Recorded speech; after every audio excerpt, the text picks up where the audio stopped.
Bismillahirrahmanirrahim. Assalamualaikum warahmatullahi wabarakatuh. Alhamdulillahi rabbil alamin. Innal hamdalillah nahmaduhu wa nasta'inuhu wa nastaghfiruh wa na'udzu billahi min sururi anfusina wa min sayyiati a'malina. May yahdihillahu fala mudhillalah wa may yudlil fala hadiyalah. Allahumma salli ala sayyidina Muhammad wa ala alihi wa ashabihi ajma'in. Allahumma ansur ikhwanana mujahidin fi Palestin. Ya Allah, tolonglah saudara-saudara kami di Palestina, teguhkan keimanannya ya Rabb, turunkan ketentraman di hatinya, persatukan barisannya ya Allah, berikan kekuatan dan kemenangan atas kaum muzalimin ya Allah. Luluh lantakan, binasakan kaum Israel ya Karim. Ya Allah, menangkan para pejuangmu ya Karim. Ya Allah, hanya Engkau yang kuasa menolong, melindungi, menjaga hamba-hambamu. Hasbunallah wa ni'mal wakil, ni'mal maula wa ni'man nasir. Jadikan setiap yang wafat kaum muslimin Kau jamu menjadi syuhada. Jadikan yang terluka, yang teraniaya benar-benar Engkau angkat derajatnya. Jadikan ahli surga seluruhnya ya Allah. Taqabbal minna ya Karim, innaka antas samiul alim. Tutub alaina innaka antat tawwabur rahim. Amin ya. Hadirin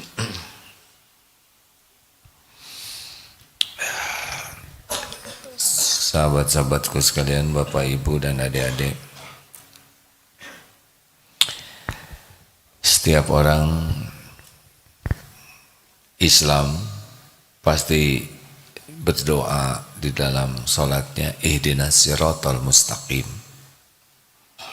minta diberi petunjuk ke jalan lurus. Ada 3 ciri orang ini akan baik. Kalau nanti punya calon pendamping hidup bagi yang belum menikah atau ingin diri ini menjadi baik, ada 3 cirinya. Yang pertama adalah pembelajar sejati. Jadi ciri khas orang yang akan jadi baik, man yuridillahu bihi khairan yufaqihu fiddin. Barang siapa yang dikehendaki Allah kebaikan baginya, ini orang bakal baik. Cirinya adalah Allah membuatnya semangat belajar agama, semangat memahami agama, dan semangat mengamalkannya. Tidak cukup semangat belajar, tapi semangat mengamalkannya dengan ikhlas. Kalau orang tidak belajar agama, dia tidak akan mengerti siapa dirinya, siapa Tuhannya, tidak mengerti apa yang harus dilakukan dengan standar terbaik dalam hidup ini. Kalau orang tidak belajar agama, maka maaf, dia akan ngarang dalam hidup ini. Ngarang. Dan dia akan mencontoh, yang dicontohnya juga tidak mengerti. Orang yang tidak belajar agama dengan baik, dia tidak akan mengenal Allah. Kalau orang tidak mengenal Allah, dia pasti akan menuhankan selain Allah. Dan barang siapa yang menuhankan selain Allah, berarti dia menderita. Tidak akan bahagia yang hakiki, tidak bisa. Karena bahagia itu adanya pada iman dan amal soleh. Kalau tidak mengenal agama, tidak mengenal keimanan yang benar, dan tidak mengenal amal soleh, berarti sulit sekali untuk hidup bahagia. Makanya beruntunglah orang-orang yang diberi oleh Allah senang belajar agama, karena itu gerbang menuju iman dan amal soleh. Asal ikhlas. Kalau kurang ikhlas, tidak menikmati indahnya ilmu agama. Yang kedua, apa ciri yang kedua? Zuhud. Zuhud ini bukan masalah punya tidak punya dunia, ya, tapi masalah hati. Orang yang zuhud, dia hatinya tidak kagum kepada duniawi ini.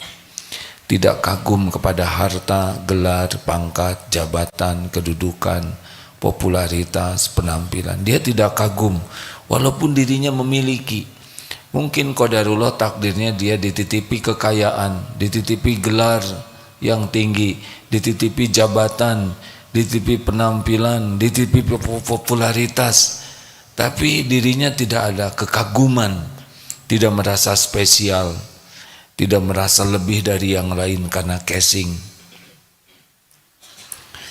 Orang yang akan sukses melihat dunia ini hanya ujian, fitnah, cobaan, dan melihat dunia ini hanya ladang amal, bukan sesuatu yang mengagumkan. Kalau orang sudah kagum kepada duniawi, maka dia akan mengabdi kepada yang dikaguminya. Kita harus bekerja keras sebagai amal soleh. Kalau takdirnya kita diberi rezeki lebih, ya terserah Allah yang ngasih. Yang penting proses menjemput rezekinya jadi amal soleh. Dan ketika sudah dititipi, jadi nambah amal soleh kita. Ini di Darut Tauhid juga teman-teman ditakdirkan sebagian kuliah terus, S1, S2, S3. Tidak boleh merasa lebih hanya karena gelar, karena itu Allah juga yang menguji. Tetapi dengan ilmu yang luas, ilmu yang tambah banyak, kemudian tambah manfaatnya, tambah tawadunya, maka tambah kemuliaannya. Silahkan hidup di dunia ini menyempurnakan ikhtiar, tapi tidak usah terkagum-kagum. Dan jangan lengket, itu zuhud. Jadi tidak boleh kita merasa terjamin dengan dunia ini. Kita harus terjaminnya hanya dengan Allah Subhanahu wa ta'ala. Walaupun tabungan banyak, aset banyak, tetap saja yang menyelamatkan kita hanya Allah, bukan tabungan, bukan jabatan, bukan kedudukan. Enak hadirin kalau kita sudah tidak terpesona kepada duniawi ini, enggak letih ya. Tidak jor-joran ngebet pengen dunia. Tapi kita lakukan yang terbaik. Semangat, ihris ala ma yanfa'uk wasta'in billah sebagai amal soleh. Bisa dibedakan tidak hadirin? Orang yang dapat dunia dengan ngebet, ya apa ngebet bahasa Indonesianya? Dengan ini saya pengen ini, saya akan mulia kalau punya ini, saya akan terhormat kalau punya ini. Dengan orang yang ya kalau ada alhamdulillah, nggak ada nggak apa-apa. Kalau diambil oleh Allah dunianya ya nggak ada masalah. Semuanya cuma titipan, tidak ada lengket-lengketnya. Makanya para pecinta dunia tidak mau bayar zakat atau bayar zakatnya sedikit. Dia tidak mau karena dia merasa itu milik dia. Tapi para orang yang zuhud tidak berat untuk berzakat karena tahu ini milik Allah. Tidak ada lengket-lengketnya. Sedekah itu ringan saja, ringan. Bahkan bahagia. Karena yang disedekah itulah sebetulnya rezeki kita. Yang dipegang, yang ditabung, deposito, aset itu belum rezeki, baru ngaku-ngaku saja. Orang yang kaya asli ghina fi qalbi, yang hatinya kaya. Demikian pula punya pangkat, jabatan, kedudukan. Ini Allah yang ngatur, bukan tanda kemuliaan, bukan tanda kesuksesan, tapi tanda beratnya cobaan. Termasuk posisi yang lagi ceramah ini nih. Ini ceritanya katanya kiai nih. Ini takdir, ujian. Apakah dengan takdir pimpinan pesantren misal seperti ini bakal langsung mulia dan jadi ahli surga? Belum tentu. Kalau dengan kiai ini dia jadi cinta dunia, merasa suci, lebih suci dari yang lain, meremehkan yang lain, berarti gagal.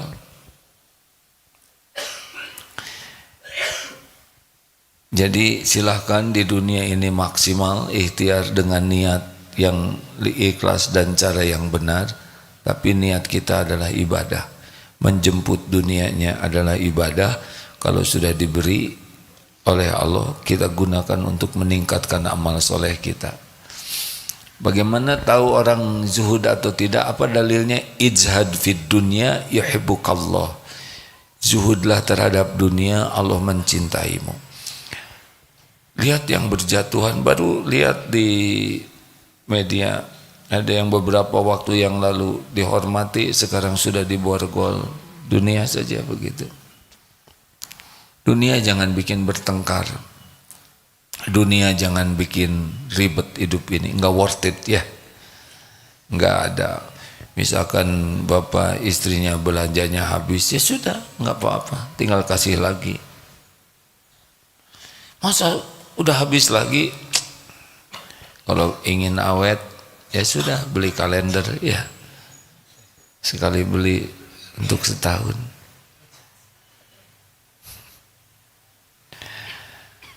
Jangan berantem masalah warisan, masalah jabatan, biasa aja.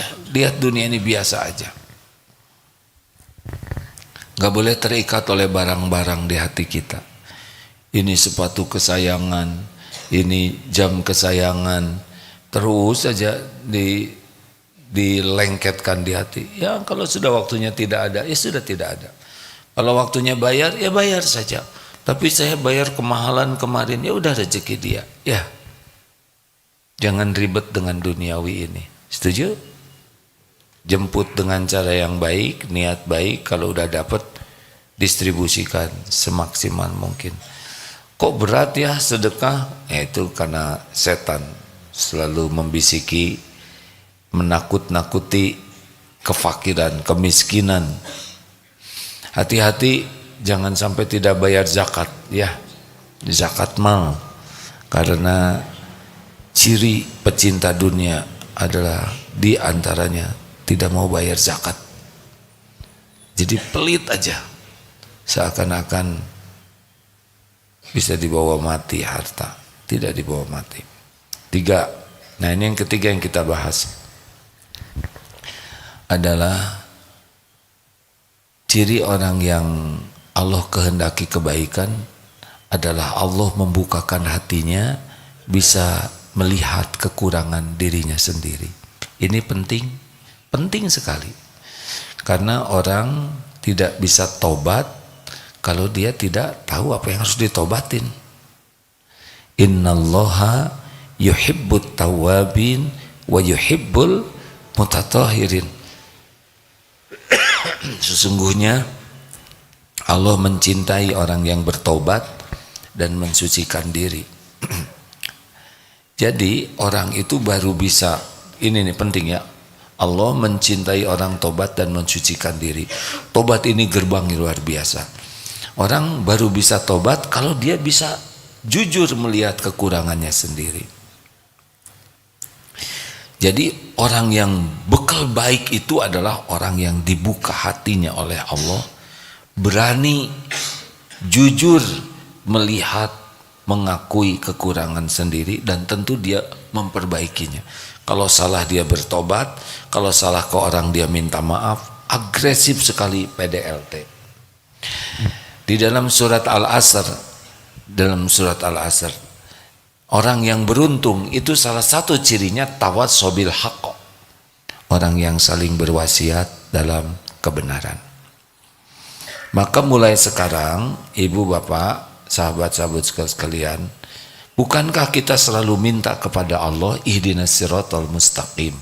Allah dengar tidak waktu kita minta beri petunjuk? Jawab. Allah maha mengabulkan. 17 kali sehari kita ihdinas siratal mustaqim.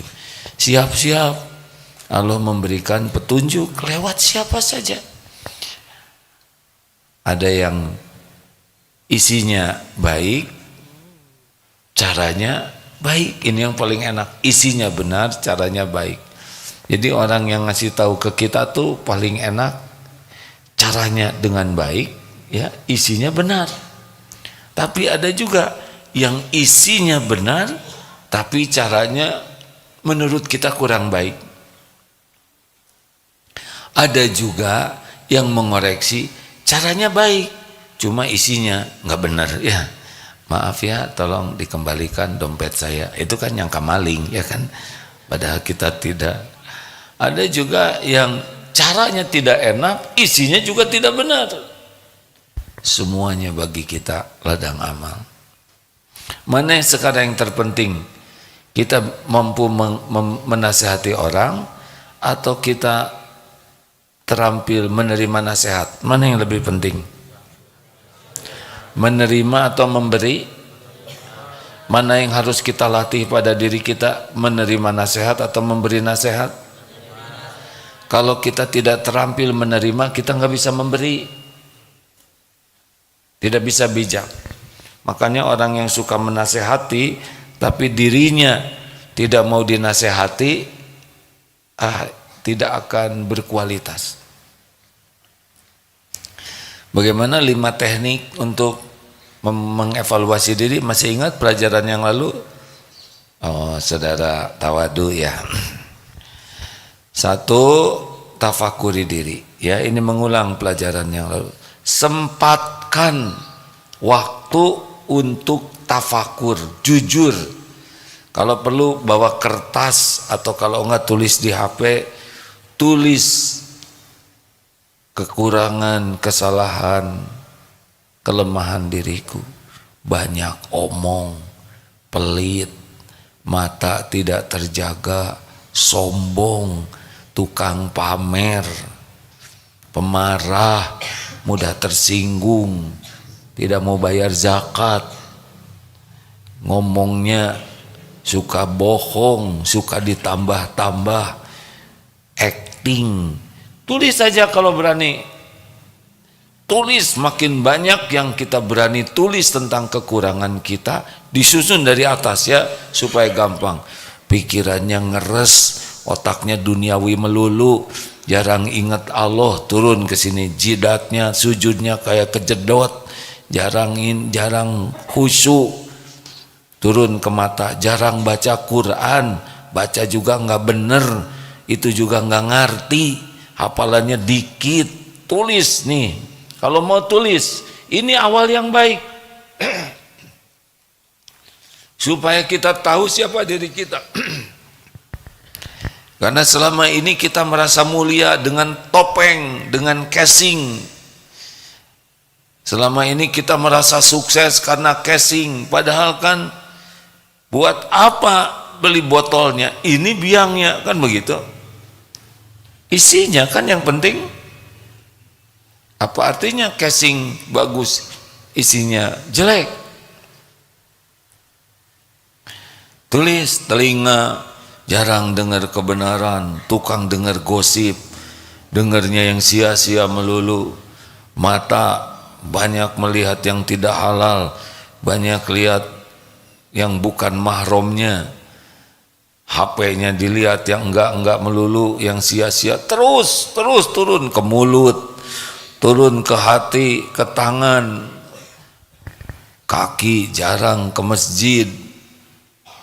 Kesana sini nyampe, selain ke masjid kan ada tuh ya, perjalanan terberat dan terjauh adalah ke masjid. Ke luar negeri yang jauh kuat, ke kantor kuat, lari kuat, bersepeda kuat, yang tidak kuat ke masjid. Padahal cuma beberapa meter. Kenapa? Karena nunggu digotong, katanya gitu. Dia ke masjidnya ingin digotong oleh tetangga, dan di masjidnya dia maunya di depan imam. Siapa dia? Hah? Siapa yang kalau di masjidnya di depan imam? Mau dibawa kemana kan? Matilah kita kalau jarang ke masjid, nanti matinya nggak ada yang nyolatin, nauzubillah. Pada mikir, santri nanti kalau punya suami mau lelaki soleh atau lelaki soleha? Alhamdulillah. Tahu lelaki soleha seperti apa? Apa cirinya lelaki soleha? Nggak ada cirinya. Lelaki sholatnya di masjid. Terus apa? Tadi tafakuri, jujur ya. Nanti kalau kita udah nulis siapa diri kita, banyak dosa, ahli maksiat, sholatnya enggak bener, amalnya enggak ikhlas. Kita jadi tahu diri kita enggak ada apa-apanya. Bagus lagi kalau pakai teknik mati, tuh potret ya. Kalau saudara punya potret yang paling kagumi, misalkan potret yang pakai toga, kan kalau wisuda pakai toga ya. Lihat potret itu, kalau saudara tentara pakai seragam tentaranya dengan segala aksesorisnya, saudara polisi apa, kalau saudara gubernur atau menteri pakai tuh segala yang membuat puncaknya dihormatin orang. Terus jujur, kamu teh apa-apaan? Nah kalau saya pakai sorban ini ya, ai maneh teh nanaonan agim. Apa sih yang ada di balik sorban ini, ha? Apa yang ada di balik potret ini? Ini kan cuma casing. Kamu orang benar tidak? Kamu jadi lelaki benar tidak? Kamu jadi orang tua benar tidak? Kamu jadi suami benar tidak? Kamu benar tidak ngurus pesantren ini? Wah, itu kalau udah ngebongkar diri, lihat itu potret. Ini potret bekal ke surga, bekal ke neraka ini. Ini wajah bekal bercahaya atau gosong. Lihat matanya, ini bekal ke surga, tidak mata zina seperti ini. Nggak usah ada orang lain, sendiri aja dengan Allah di sana. Jujur, nggak ada jujur nggak bisa. Kita acting terus. Kalau kita tidak jujur, acting, sok mulia, sok penting, sok hebat, sok keren, sok berjasa, sok sukses. Ketipu kita ini oleh casing. Kenapa selalu ditekankan ini? Karena penting ini hadirin. Kita nggak bisa hidup ini ngarang, benar? Kita pasti mati, dan belum tentu lama, belum tentu panjang umur. Kita nggak bisa ngebanding-banding. Tuh dulu kakek saya, ya itu memang umur kakek, tapi umurmu setengahnya. Saya sih turunan panjang umur. Ya itu yang dulu-dulu, yang kita belum tentu dikasih panjang umur. Dikasih kereta api aja selesai kita ya. Dua teknik supaya kita bisa jujur ke diri adalah kalau kita senang sekali mendapat nasihat dari cermin diri. Namanya cermin ya. Cermin itu tidak bohong kepada kita. Siapa yang bisa jadi cermin bagi kita? Orang yang paling dekat dengan kita, orang tua, tahu modal kita, ya kan? Kalau saudara sudah menikah, pasangan hidupnya, tahu tuh modal kita. Ini maaf ya, kalau di masjid ini nggak asli nih, yang aslinya ya asli juga lah, dikit. Yang sering tampil di TV cuman sejam, yang hari-harinya kan, kenapa ada suaminya penceramah? Istri dan anak-anaknya nggak mau dengar karena keluarganya tahu modalnya ya, tidak cocok dengan ceramahnya. Jadi kalau saudara penceramah terus istri dan anak-anaknya nggak mau dengar, nggak usah dipaksa karena mual mereka tuh ya, nggak cocok. Mungkin jamaah yang cuma dengar sejam terkagum-kagum, tapi yang lihat modal kita nggak ada kagumnya dan nggak cocok. Ini pernah cerita ada seseorang, beliau sampai cuti tuh seminggu ingin mendampingi seorang ustadz. Karena beliau kagum ustadz, lihat ustadz itu di TV. Lalu beliau cuti seminggu hanya untuk berkhidmat. Selesai seminggu tuh bukannya cinta ke ustadz ini, enek, Kenapa? Karena beda katanya dengan ceramahnya. Turun dari ini, minta ditraktir itu, pengen dibeliin ini, pengen tidur di hotel. Jadi karena yang cuti ini orang yang banyak uangnya, jadi merasa diporotin terus. Asalnya rada ikhlas, berkurang, kemudian tertawanya terbahak-bahak, kemudian ngegangguin yang bukan mahromnya gitu. Ini jauh dengan ceramah. Seminggu aja udah berbalik. Gimana pendamping hidup yang tiap hari tahu, benar? Nah, mumpung tahu, jadikan cermin. Jadi kalau bertanya, Bu, ayo kasih tahu apa yang harus saya perbaiki. Apa kata istrinya? Banyak sekali Pak. Udah, kalau gitu nggak jadi. Jangan, kasih tahu. Tiga-tiga aja, susun oleh ibu. Tolong beritahu. Satu, kebanyakan ngomong, siap tulis. Dua, ngajinya nggak bener, siap. Tiga, jangan kentut terus, jangan tulis. Tiga aja, perbaiki dulu. Besoknya jangan mudah marah, makannya jangan robog, tulis. Gak apa-apa kalau punya suami atau punya istri yang sangat sensi, bukan seksi, sensi ya, sensitif, sehingga kita dikit aja kesalahan dikoreksi, itu rezeki besar dari Allah. Lebih baik kita dikoreksi terus-terusan daripada kita dibiarkan. Ini serius, jangan sakit hati, malah bersyukur. Misalkan, jangan mau ngapain, tutup dong. Mau makan, tutup lagi itu bekas itu, cuci lagi, terus aja semuanya. Kita beruntung, jadi kita sekecil apapun kesalahan bisa diperbaiki, betul?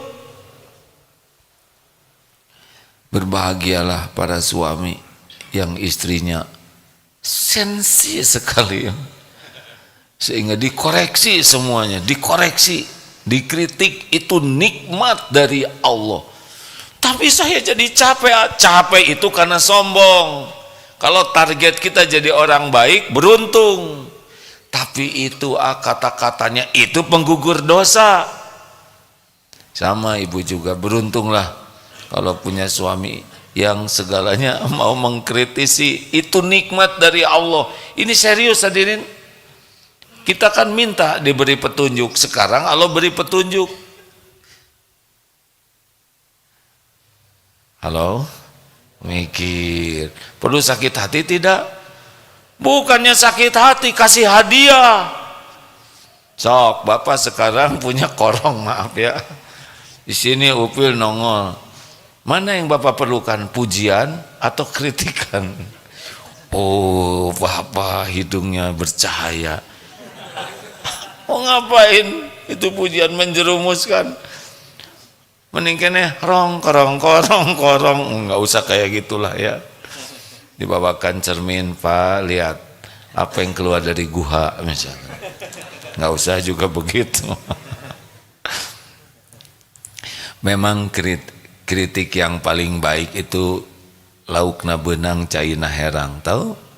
Ikannya dapat, airnya tetap bening.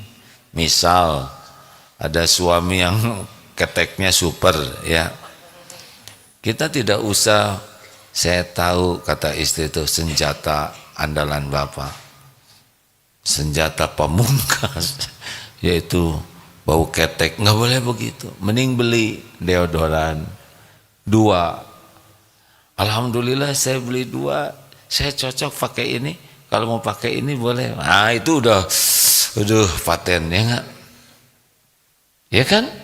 Bisa dipahami tidak? Mengoreksi orang jangan ketek atau karbit, itu tidak baik. Beli dua, saya beli dua, saya senang dengan ini, kalau mau pakai silahkan. Oh itu enak tuh ya. Tapi tidak semua orang bisa kayak gitu. Tapi kan esensi terpentingnya kita tahu kekurangan kita dan kita bisa memperbaiki. Siapapun yang memberitahu kekurangan kita, itu adalah jalan dari Allah terkabulnya doa kita. Aneh, kita minta petunjuk, giliran Allah mengabulkan, kita jengkel. Pak, Papa jangan mudah marah dong. Kata siapa mudah marah? Papa itu tipe Umar bin Khattab. Aduh, menipulan. Udah Umar bin Khattab 70 ya. Dari mana? Papa itu dengan Umar bin Khattab itu ada kemiripan. Enak aja, nggak usah jawab kecuali siap, insya Allah saya akan berusaha perbaiki. Pokoknya ingat, kritik, koreksi sepedas apapun itu adalah karunia Allah. Isinya bagian dari perbaikan diri. Cara yang dirasa kurang enak itu penggugur dosa dan membuat kita terlatih untuk menghadapi situasi yang tidak enak.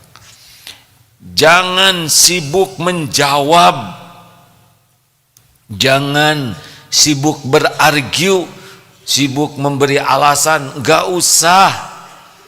Mendingan ya jujur, terima kasih dengan tulus. Jangan terima kasih. Nah, itu berusaha menghentikan itu ya. Asli salah satu terima kasih yang tulus itu selain nadanya enak, juga ada tanda terima kasih. Belikan hadiah, oleh-oleh, atau apa saja, atau minimal doa sambil sembunyi-sembunyi, karena sudah memberitahu kekurangan kita. Benar? Kita harus melatih diri. Dari awal kita sudah tekadnya apa? Saya ingin jadi baik. Saya memerlukan informasi tentang kekurangan dan kesalahan saya. Siapapun yang menjadi jalan, itu jalan dari Allah. Allah yang memberitahu lewat siapa? Kepada Allah bersyukur, kepada makhluknya berterima kasih. Enggak ada rugi sama sekali selain beruntung. Tapi rugi itu kalau sibuk menjawab, memberi alasan.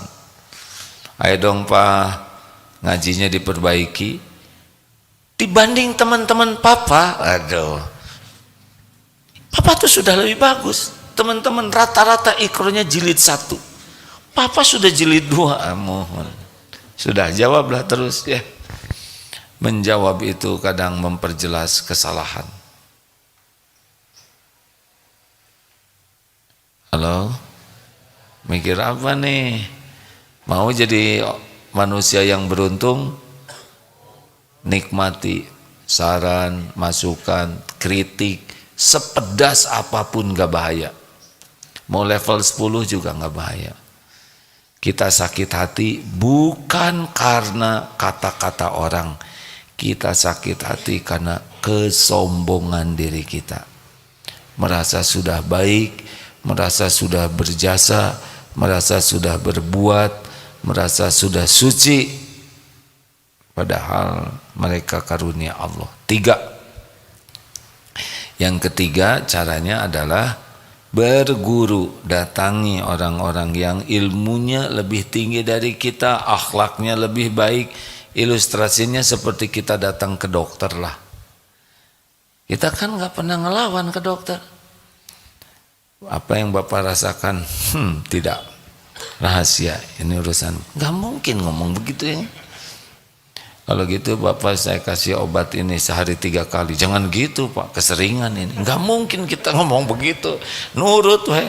Bapak disuntik ya. Pak coba dulu dok, rasain rasanya gimana disuntik. Mau ada pasien kayak gitu, kau lawan aja. Bapak harus saya suntik. Dok jangan menyakiti saya. Udah bayar, saya yang disuntik nggak enak. Dokter yang disuntik. Ini pasien error ya. Pasti harus ke dokter yang lain, dokter jiwa namanya.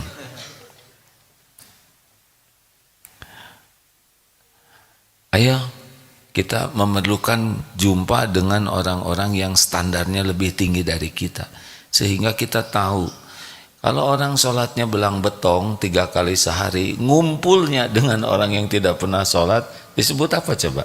Kiai, Pak. Padahal dia juga minus, ya kan? Salah gaul. Kita perlu gaul dengan yang standarnya lebih tinggi, dengan ahli tahajud, dengan orang yang hatinya bersih, dengan yang akhlaknya lebih baik, dengan yang lebih dermawan. Kalau kita ketemu dengan orang-orang yang lebih baik, kita terupgrade, kita akan tahu kita levelnya di mana. 4, kunci untuk memperbaiki diri, manfaatkan orang-orang yang tidak suka ke kita.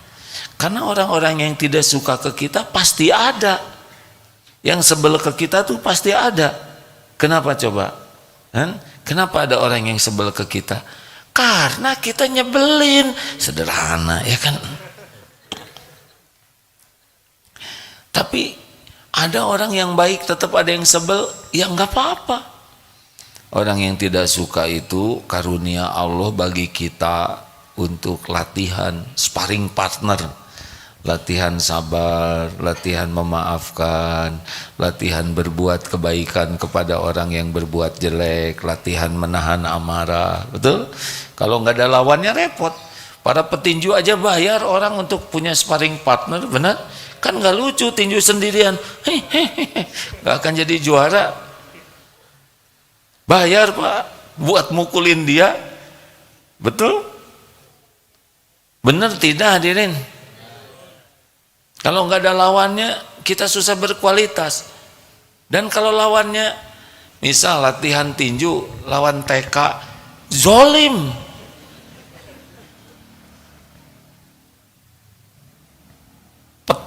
Petarung yang tangguh itu membuat kita jadi lebih tangguh. Nah, orang-orang yang sebel kepada kita, itu bagian untuk mengupgrade diri kita. Dengar aja koreksinya, tapi ngomongnya menyakitkan, enggak Pak, itu perasaan aja lah. Dengar, itu penggugur dosa. Mereka itu yang sebel ke kita tuh siang malam loh memikirkan kita. Kita udah tidur, beliau-beliau masih bangun, melek. Beliau mencari terus dari medsos kita, mencari kekurangan-kekurangan kita. Terus harusnya kita kirim ubi cilembu, kita kirim buah-buahan. Idealnya, saya tadi belum pernah kayak gitu ya. Nggak ada bahayanya dihina orang. Yang bahaya tuh kita suka menghina orang. Yang bahaya tuh kita berperilaku hina. Terakhir, yang kelima adalah teknik memperbaiki diri adalah dengan terus menafakuri. Ini orang-orang sekitar kita ini luar biasa. Bapak sekamar berapa orang, Pak, masa keemasan? 3. Tiga-tiganya guru Bapak. Macam-macam sikapnya, ada yang kelebihannya, ada kekurangannya, itu pelajaran. Apa yang ada di media itu guru kita semua. Ini teman-teman di sini banyak belajar kita. Ada yang sopan, ada yang kurang sopan, ada yang tidak sopan. Tinggal pilih. Kita yang mana? Kita mau jadi yang mana? Di TV macam-macam. Ada pejabat pemarah, ada pejabat bijaksana. Pilih mana yang mau jadi pelajaran. Kita seperti apa? Kita mau yang mana? Di kantor ada yang pemarah, sombong, banyak omong. Ada yang tenang, kalem, tidak banyak bicara, tapi sekali bicara berbobot. Nah, kita yang mana? Yang kanan kita yang jelek. Tapi kenapa ini enak? Saya mau yang seperti ini. Begitu. Jadi setiap waktu kita jumpa dengan samudra informasi, samudra ilmu. Jadi kita bisa belajar dari siapapun, dari teman, dari anak, dari cucu. Masya Allah itu. Apa yang baik, semua datang dari Allah. Tidak ada yang kebetulan, semuanya tidak ada yang kebetulan. Masya Allah. Makanya maukah kita mencari tahu yang kurang baik? Apa sih cirinya kalau kita makin benar? Cirinya nyaman. nyaman. Kalau kita benar itu oleh Allah diturunkan sakinah. Benar menurut Allah pasti hati kita enak. Kalau tidak benar, dua cirinya, gelisah dan takut ketahuan orang. Cukup. Ada pertanyaan silahkan.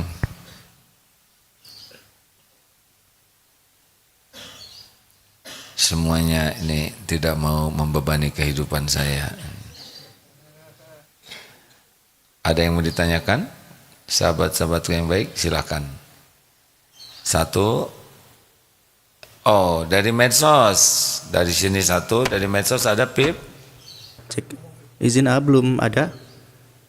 Alhamdulillah. Yang ada aja dulu, silakan.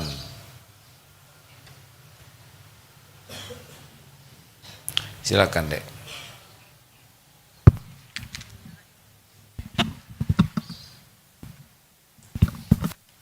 Assalamualaikum warahmatullahi wabarakatuh.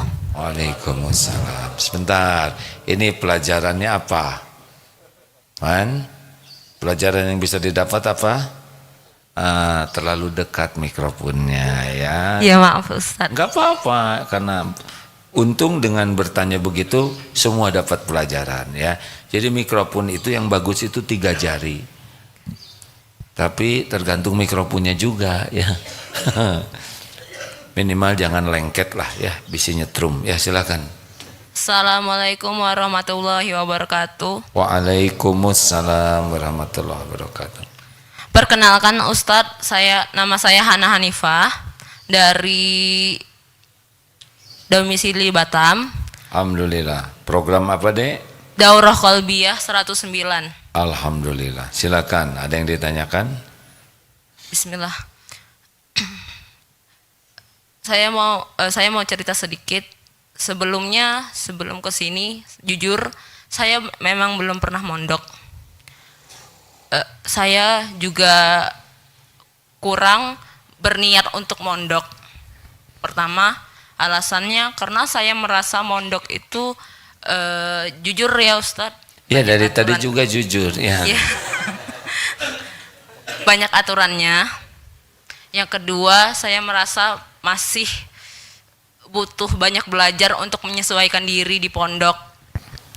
Iya. Selama ini Ustadz, saya berusaha untuk hijrah.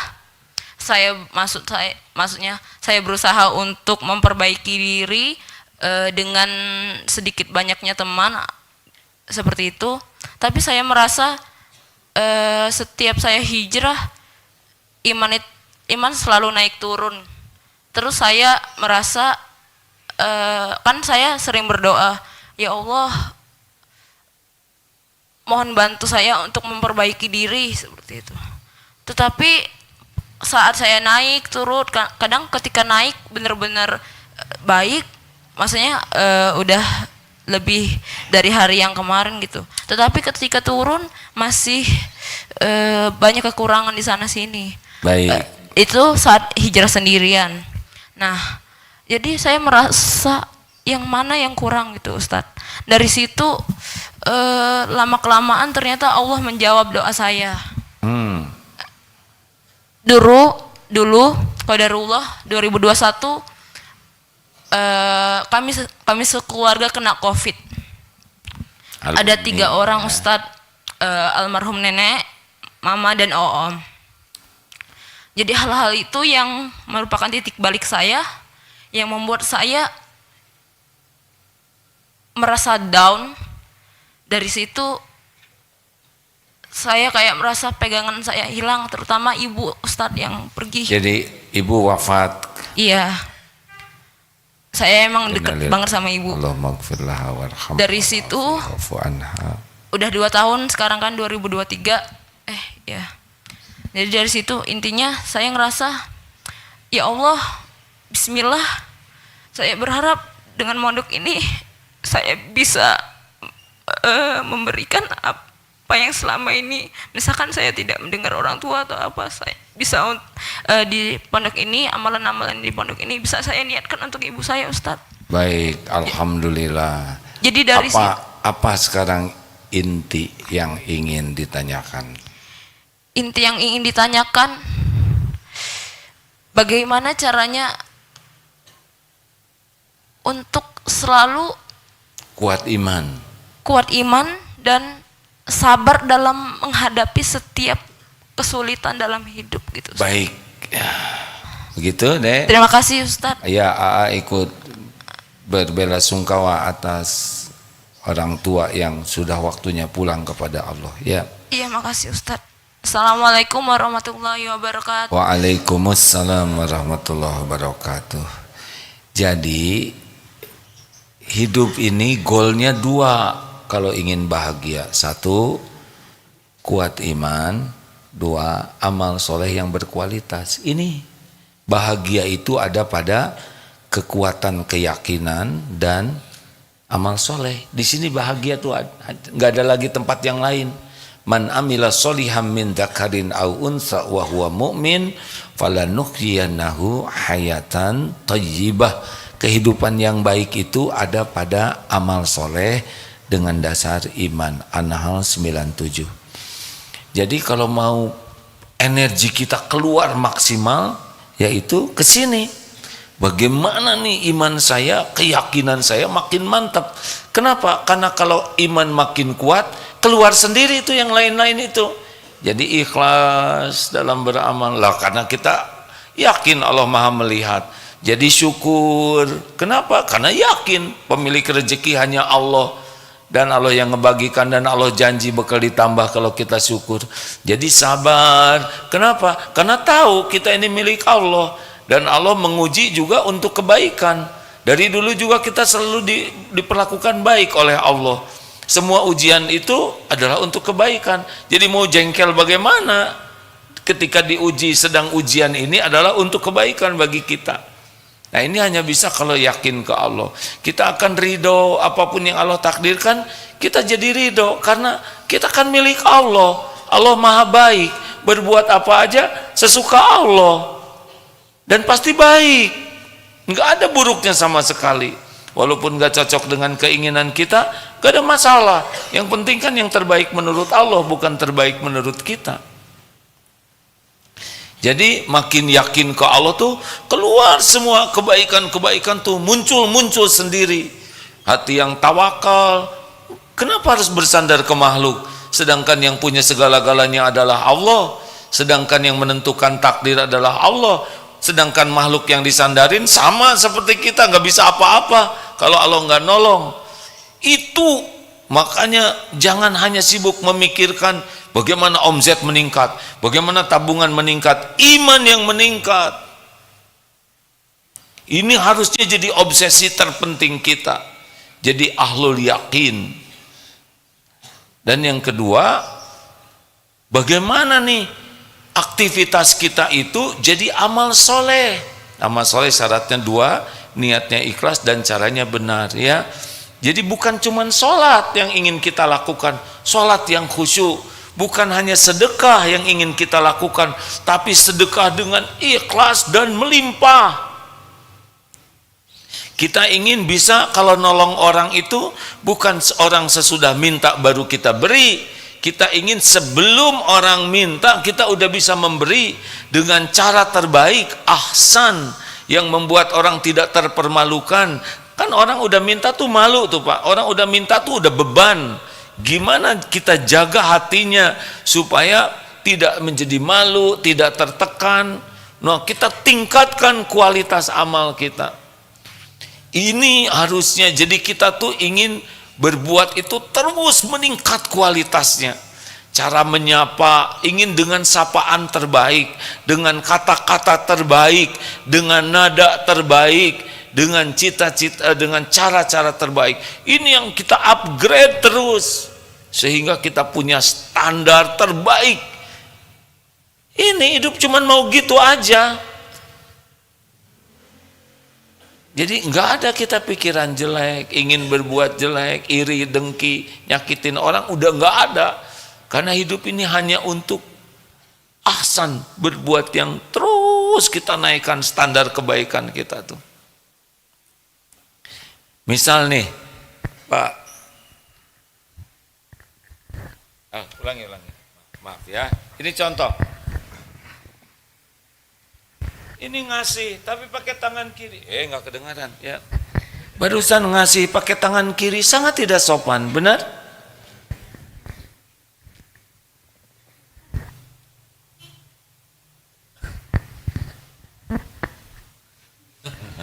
Kita bisa macam-macam cara ngasih itu. Bisa macam-macam Pak ngasih itu. Nah, orang yang beruntung itu ditingkatkan cara ngasihnya itu menjadi menghormati orang, memuliakan orang. Karena ada yang ngasih uang ke anak-anak jalanan itu, dibuka jendela dikit, kling, dikasih uang rogam 100-an. Kenapa nggak kita buka baik-baik? Apa kabar nak? Sehat?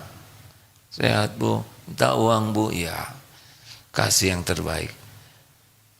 Terserahlah sesuai dengan kemampuan. Jaga sholatnya ya nak ya. Selain ngasih uangnya, ngasih nasihat. Jangan juga dibuka nasihat melulu. Sholat, makanya kamu. Bu, pelit mah pelit aja Bu, nggak usah banyak ngomong. Nyuruh, sini kamu. Itu nyuruh. Punten, boleh bantu saya, maaf. Itu juga ada. Nah ini yang kita tingkatkan terus. Jadi tiap hari kita belajar supaya standar berbuat baik kita tuh meningkat. Di sana bahagia. Coba kalau nyuruh begini, bahagia nggak? Ambilin tuh selop, cepetan.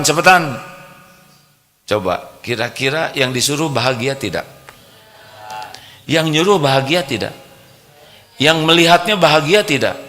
Tidak, enggak ahsan. Bi, punten, boleh tolong ambilkan drum? Memang sopan, ya enggak? Tapi drum aspal.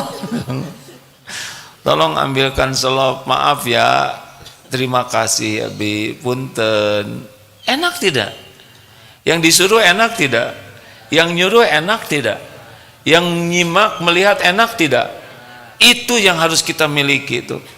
Tiap waktu di-upgrade terus cara nyuruh, cara menjawab, cara bertanya, cara menjelaskan, cara minta tolong, cara nolong orang. Ini naik terus. Nah, ini yang kita lakukan selama hidup ini.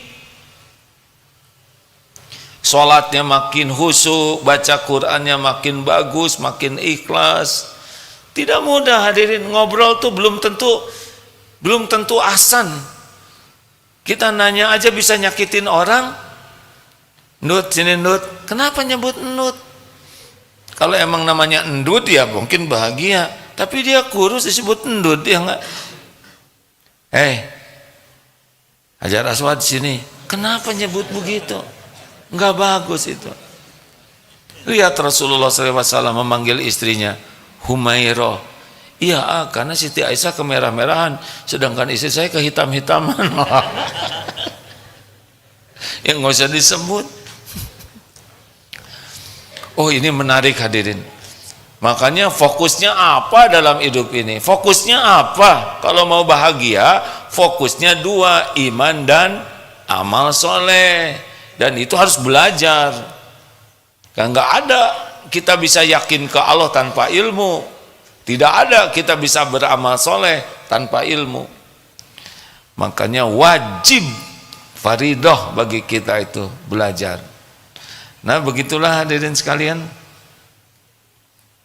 Sudah habis waktunya nih. Alhamdulillah, terima kasih. Tapi sejujurnya ini hati ini tidak bisa lepas dari ingat saudara kita di Palestina. Kadang jadi tidak mau baca juga karena sedih gitu ya, tapi membaca untuk menumbuhkan doa kita.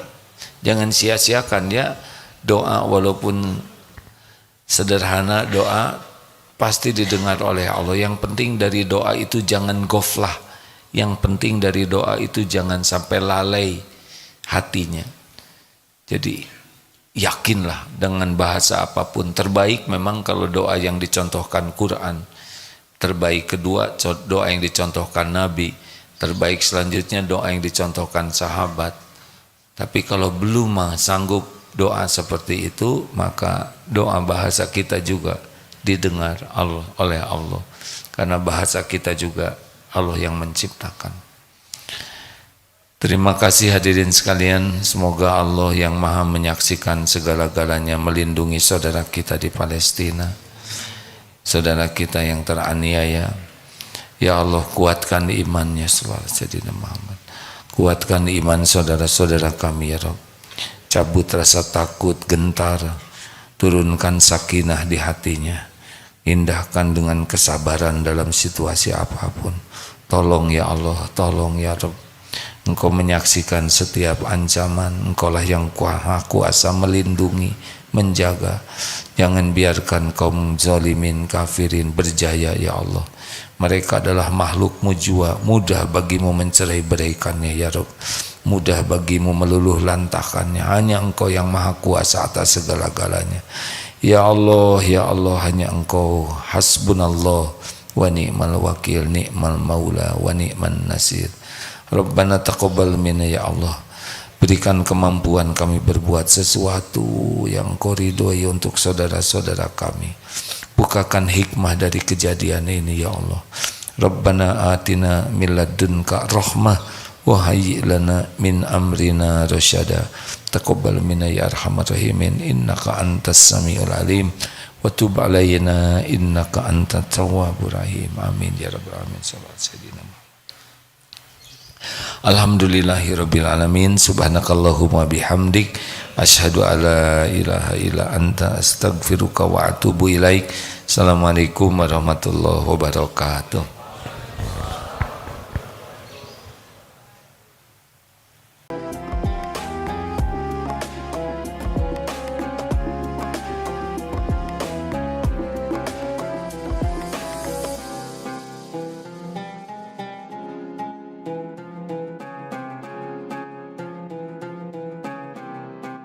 Jangan lupa, saya bilang sekalian, terus berlangganan di Darut Tauhid Official.